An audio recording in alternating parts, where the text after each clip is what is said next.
Hey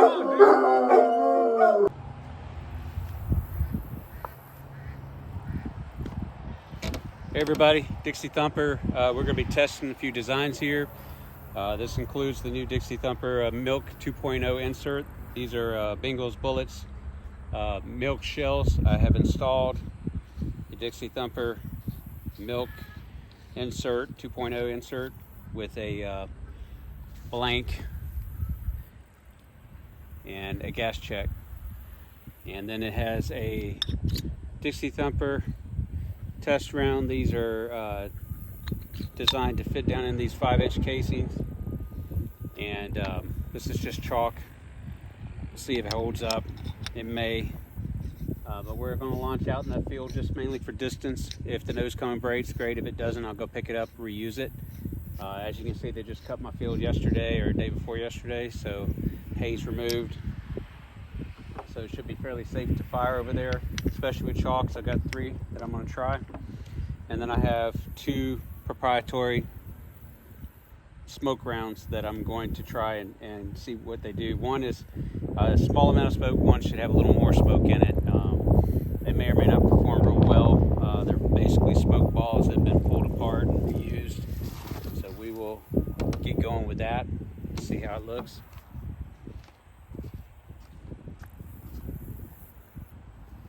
See if I got everything in here. These are the proprietary smoke rounds, green hood smoke casings, and these are the DixieThumper MILC 2.0 with a Bengals bullets MILC 2.0 casing and a DixieThumper projectile, fin projectile. That is proprietary. You heard that little pop. It's got a good seal. That's what you want. So we'll see.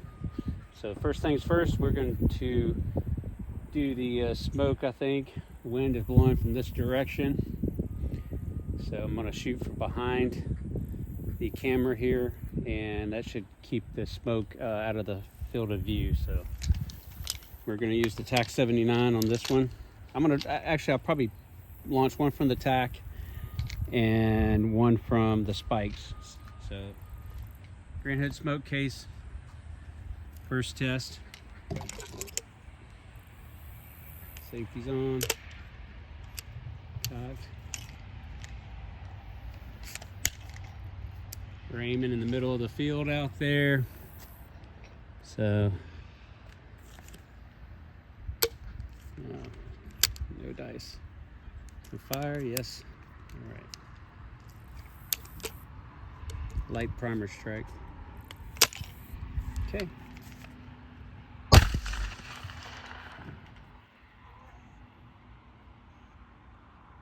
Okay, we did get ignition. Looks like we got about, you can see it kind of right over in here, smoking. Not a lot of smoke. That might have been the small one. It was about 120 yards, 120 or so.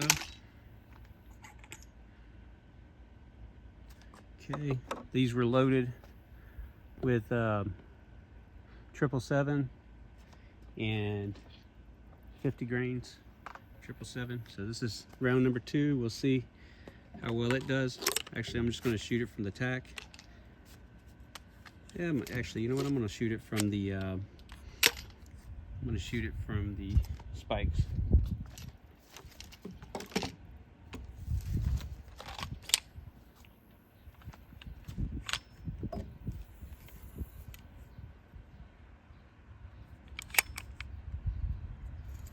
Okay, spikes. I'm gonna fire.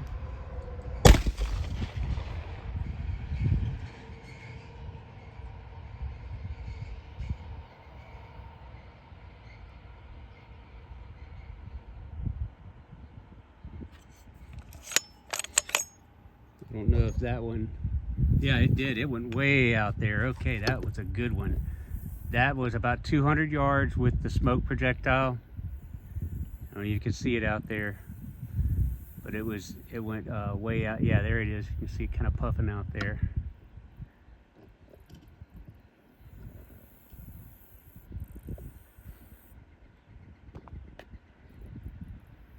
So did get really good ignition with the smoke. I didn't really expect I would too much, but that was yeah, that was about 200 yards with that smoke projectile.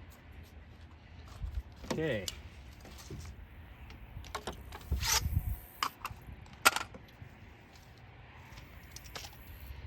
Next up, DixieThumper MILC. We're gonna go and back it back out here. There we go.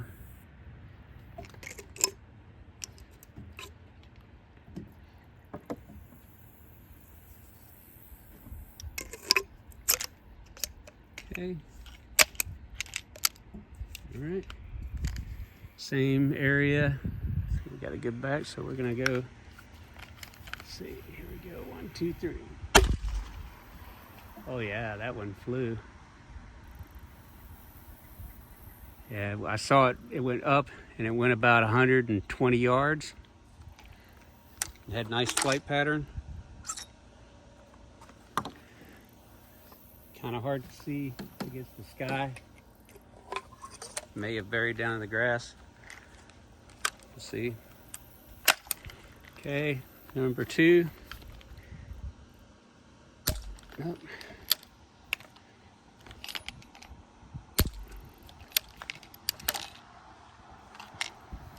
Okay, safety was on. There it goes. That went about 100 yards. It yawed, but it stabilized with the fins.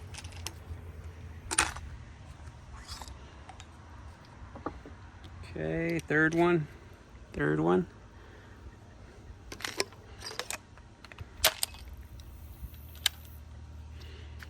These are Blitz or RWS yellow blanks in these with aluminum gas checks, aluminum gas checks with the DixieThumper new MILC inserts.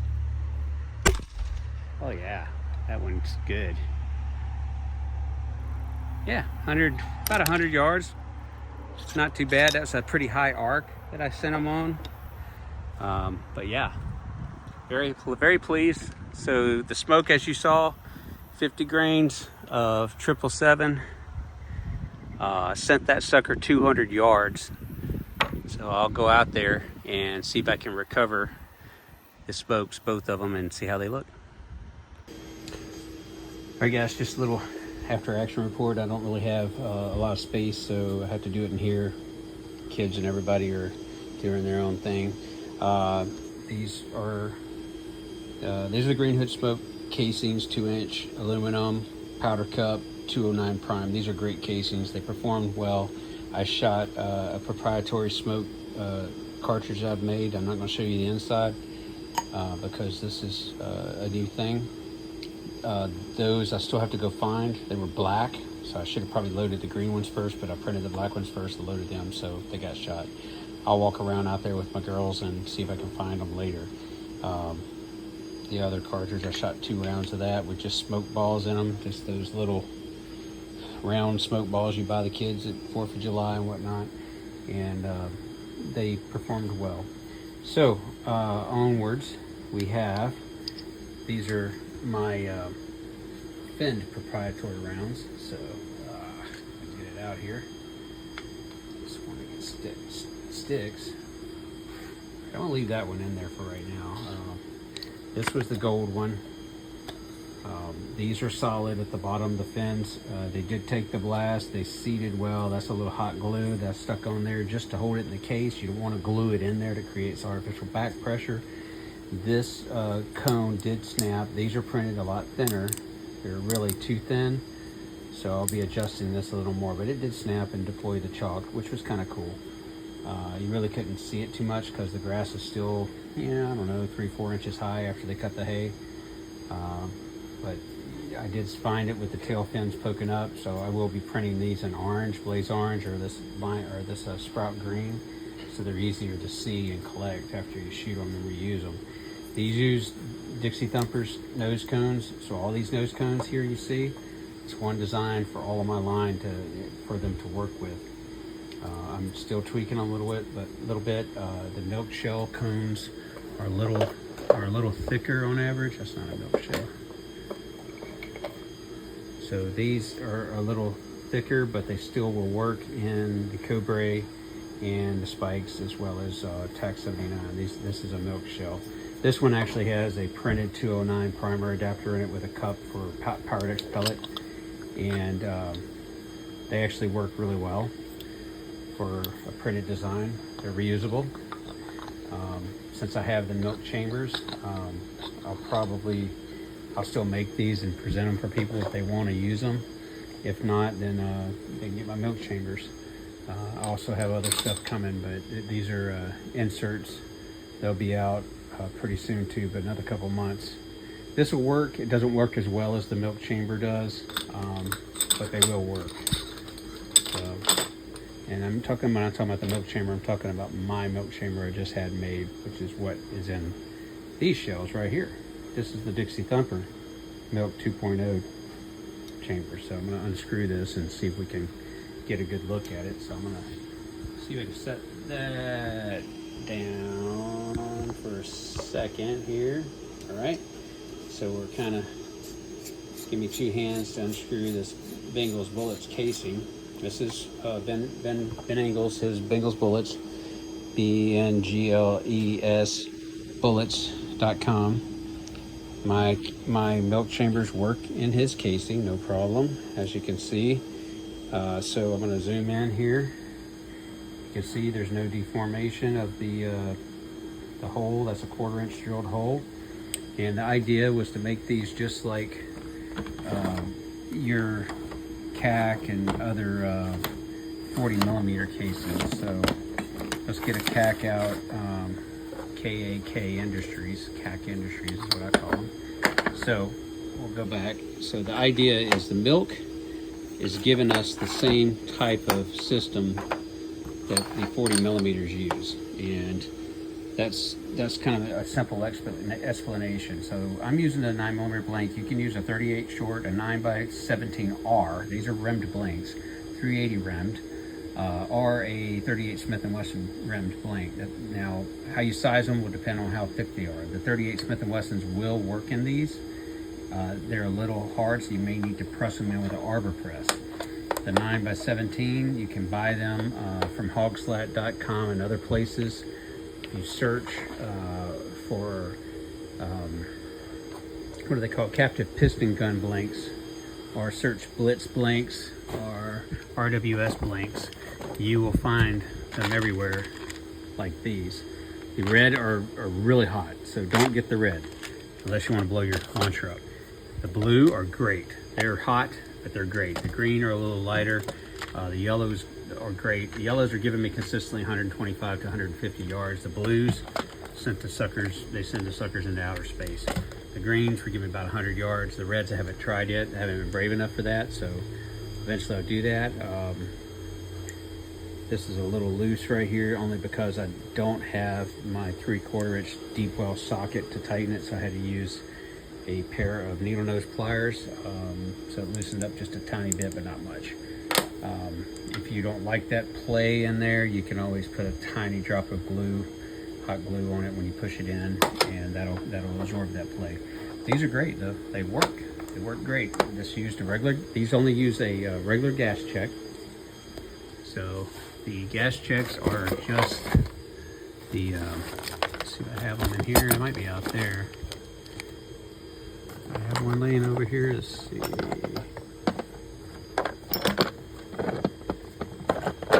I don't appear to have one laying over here. So they're out in the other room. But anyway, it's just a little piece of bent copper or aluminum disc, and it goes in the inside. Put the blank in behind it, and the gas check behind this hole. So inside, gas check. I'll put a little hot glue, then I squeeze this blank in, and when I say a little hot glue, I have one of those small hot glue guns. I put a little half squeeze, and while this is upside down with that gas check laying in there, and let it adhere to that. Then I'll take this blank, flip it over, and I will push it all the way in until it's nice and flush like this. This is flush, and you're good to go, right? You're golden. So that's that one. Let's see if I'm gonna set this. All right, well, here's this projectile. All these projectiles that you see, they're dirty, they've been fired. And they are holding together. Yeah, that one has a little bit of wear right there, but that's right where the blank hit it. And it still took it, and it's not split or nothing. These aren't split. These are all printed 100%, 8 walls thickness, 100% infill, rectilinear pattern. That's the pattern you want to use. I've tried others and they just don't work. They'll blow apart. All right, so here we go. This is the second one. I haven't taken it apart yet. I'm gonna go ahead and unscrew it. As you can see, these rounds in the background are different rounds I have. These are chalk rounds and display trays that I'm getting ready for a gun show. I'll set those up. Here you go. Insert. No issues. Same. So we'll set this back down here. And here we go, the third one. Doesn't want to come out real easy, but I'll unscrew it. And then when I unscrew it, I can push it on the bottom. These screw-on cases are great. So there's going to be some more of these types of heads coming out for the guys that own the ML37s and the LMTs. I know that y'all have a special piece in the back, and I believe Ben or someone else is making some for these. So yeah, this is in good shape. It just needs to be tightened up a little bit. Let's look at this. We can see there's no issues with that. They are holding together. So this is let me set this down again and twist it out. There we go. All right, so I got it out. And we are going to flip around again. And here it is. This is this round. It's a little dirty. Take a damp cloth, wipe it off. Still got the chalk in it, still reusable. Nose gun was a little loose, and tighten that back up. We don't want it spilling. So let's tighten that up. Okay, so we're good to go. So that's that on these after action report. These there's 3 firings. These all sailed beautifully. Still reusable, so it's a good product demonstration. And these the two smokes that I fired, one went 130 yards and smoked, and it just had a smoke ball in it. It didn't smoke real well. The other one went about 180 yards and it smoked fully. They just didn't have real smoke bombs on them. They just had like little smoke balls. And so I was 180 yards with a smoke round out of a 37 with 50 grains. I'm gonna dial that back because it was a little recoil excessive. I'm gonna dial that back to 40 grains of 777. 777, if you don't know already, is it's about 6 or 7% more powerful than the standard equal load of power decks. So 40 grains of 777 is equivalent to about, let's see, 6%, I'm just going to guesstimate, probably around 45 grains of power decks. So it's that much more powerful with less. So you do more with less. So it's always wise to get 777. I use the 777 FFG, I believe it is. If you look on my reloading, you'll see what I use on there. The reloading of the, these are the 1-inch mortar rounds. So I go into in depth with that. But yeah. So that's pretty much it with these after action report on this. I've got more stuff coming, guys. These are going to be listed pretty soon, and they'll come with like it'll probably be 3 shells and 2 caps a piece. You don't have to use the caps on these if you don't want to. When you put the shell in, it'll stick out, but it doesn't matter. The only reason I have the cap on there is just kind of more for weatherproofing and for looks. So if you want it to look kind of cool, It'll cover it up and make it a complete looking round, you know, so it looks more military or whatever you want it to look like. I think it looks pretty neat. These are some of the prototypes I've been playing with. They're not, unfortunately, not going to go in production because there's an issue with volume. So one of the things that I've learned playing with these is that if you don't have appropriate volume case when you do like a Pyrex pellet, that's what you end up with every time. And it's because it's just like a shape charge. So if you have you have something sitting, not that, say you have a pusher sitting on top of this with a load in it, and it's got a little glue on it, there's nowhere for that blast to go, right? So if you're only talking this much of a wall without a proper powder cup design now, and I have modified it and they do work, but in the meantime these will be used up. They'll still fire once, but that's it. And this is what you end up with a Pyrex pellet or a 777 pellet, or a white. I think I was using white hots on this one, but the bottom line is it's like a shape charge, so it's going to blow out, and that's what shape charges do. All that pressure, you can't force this up enough, so you have pressure equally all the way around. This is really thick, it'll hold it. This has got resistance. This is the thinnest, the weakest point. It's always going to blow through the weakest point, and that's what it does. Boom, and it sends the whole thing, this whole outer shell and downrange. It'll still work, but that's what happens. So I wanted people to be aware of that, especially 3D designers. Keep that in mind. You need the volume, and that's one of the reasons why I designed these with a bigger powder cup, and it's beveled at a kind of a 45 degree. It actually looks kind of like this upside down.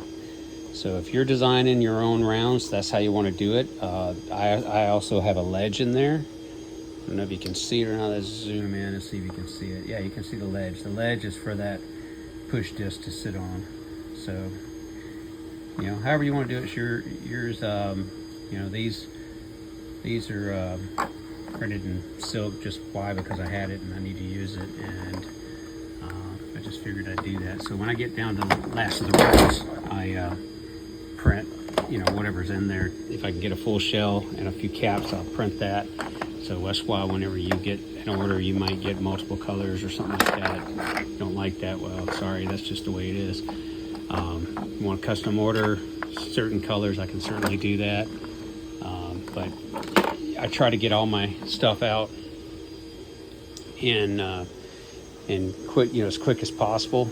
And these things take time to print. So these pushers, these are the solid pushers.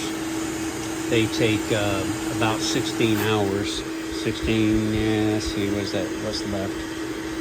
10 hours left on this to make 16 of these solid pushers. So, you know, I know a lot of people think that they're, oh yeah, these things are like, you know, a nickel a piece. They're not a nickel a piece, trust me.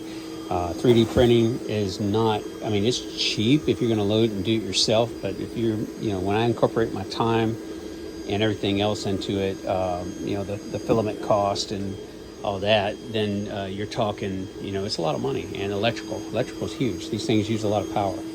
So that one's just finished. See, I've got, yep, there's enough on there. I can run another cap. So see, ain't much left on there, right? So we're gonna print another cap. Let's see, artillery shell cap, and clear the plate. Yeah, I know it's dirty. It's okay. It's not horribly bad. When I level these out and everything, if they come back weird, I'll pull them off and scrub them down and everything. So that's another silver artillery shell printing. Here's another cap just finished with a remnant roll. All my remnant rolls, I just keep printing and stick them over here. And that's how I stock up on stuff. These are 40 mic. If you can get into a 40 millimeter, you should. I mean, really should. I mean, I'm not saying that the 37 is worthless, because it's not. The 37 is a lot of fun, but you're going to have a lot of fun with the 40 as well. they both have their pros and cons, that's for sure. So anyway, that's pretty much tying it up. Sorry about the long-winded response, but I want to pass the info along, and kudos to Green Hood Smoke on these casings. They're beautiful, they work great, and we'll get this dialed in and try them again with the full smoke and retrieve them and see how she looks afterwards. My hopes are that they'll be reusable 2, 3, 4 times. So we'll see. Anyway, take care. Thanks.